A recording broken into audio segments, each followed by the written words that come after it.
folks have chosen to make your living in a profession that requires exactly the opposite kind of thinking. Correct me if I'm wrong.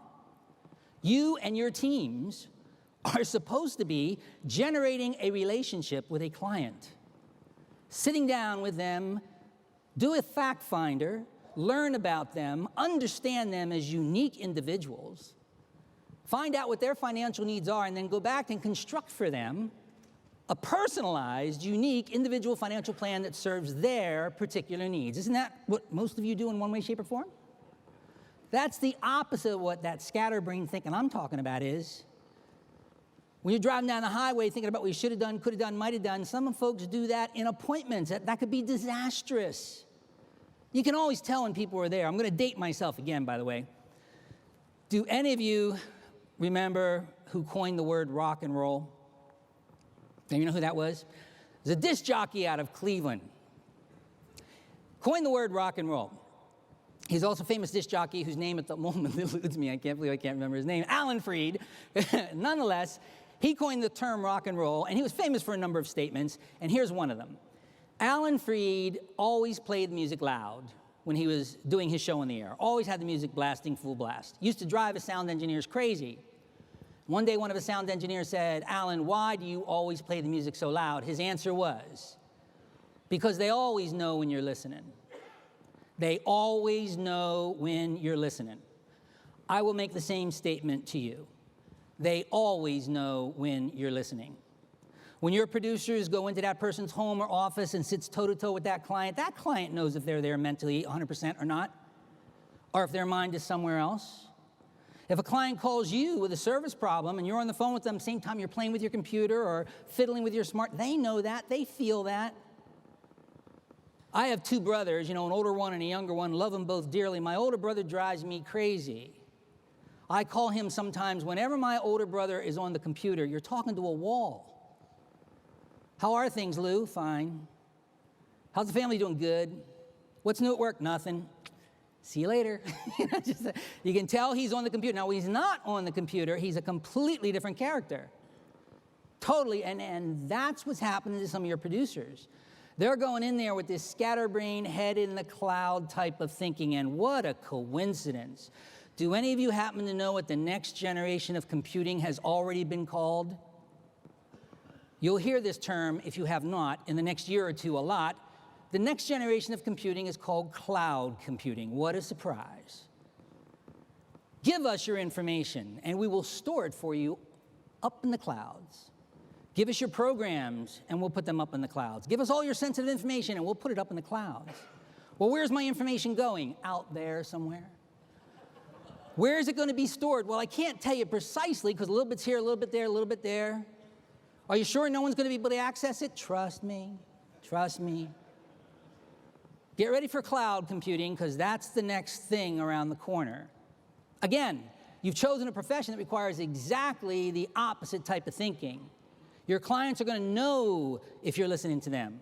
You send your producers in there for appointments, they're going to know if their mind is wandering or if they're thinking about something else. So, would it not behoove you, and certainly behoove your producers, to learn some techniques that would do anything to increase the amount of time they stay focused, especially when they're face-to-face with that client? Now, let me explain again. I'm not asking you to learn anything new. Good news, you don't have to learn how to get focused. You were born focused. Take a look at a 4-year-old. Focus. You were born focused. All this scatterbrain thinking is a byproduct of where you happen to be living right now, the times you are living in.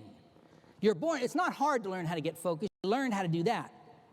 And I am not saying throw away the other type of thinking, because another term that crept into our lexicon back in the 80s, right when everybody started using personal computers, was the first time you ever heard the term multitasking. Remember that? What are you doing? Multitasking. What's that? I'm doing 5 things at once. I'm thinking of 5 things at the same time. I'm here to tell you, you cannot think of 5 things at the same time. You can think of one stream of information at a time. Now, you can take a period of time and bounce your attention all around so it seems like you're thinking of 5 things at once, like a movie, but you're not.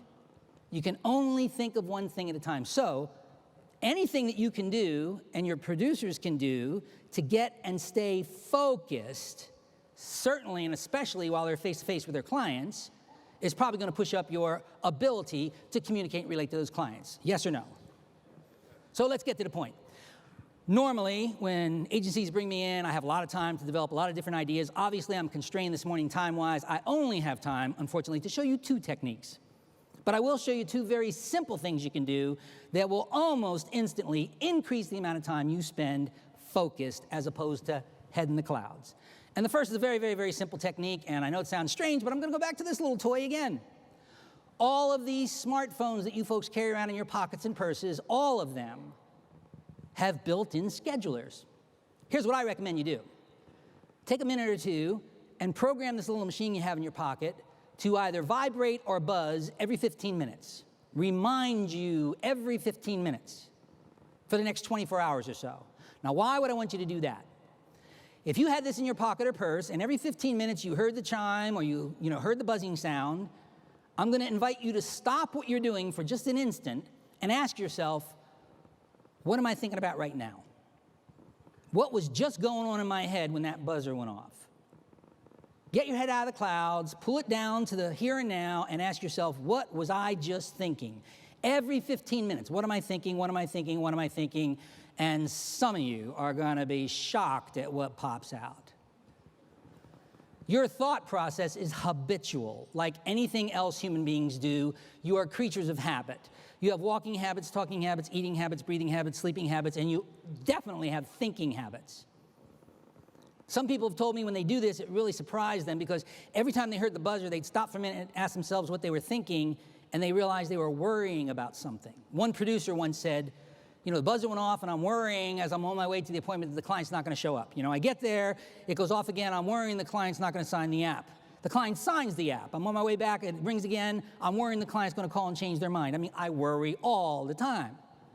He said, I knew I had a problem when I caught myself sitting at the kitchen table worrying because I didn't have anything to worry about. That's a pattern of thinking. Some people put themselves down all the time. Why didn't you ask for referrals? That was stupid. Why didn't you ask for the annuity? The client was right in the palm of your hand. Why didn't you do this? Why didn't you do that? Some people are always mentally beating themselves down. That's not going to get them where they want to go. There are definite trends to your thinking. Find out what they are.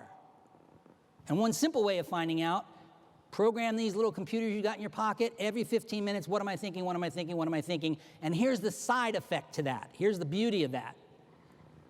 By continually getting your head out of space and putting it in the here and now, every 15 minutes, you begin to increase the amount of time that you can stay focused and concentrated. And then when you're sitting in front of the client, or if the client's calling you, or if you're sitting in front of your producer trying to manage them or train them or inspire them, your attention is where it can do some good. The only thing you have any control over in any way, shape, or form is the here and now. Don't waste it. Don't waste it. So one very simple thing you can do is program these computers you carry in your pocket.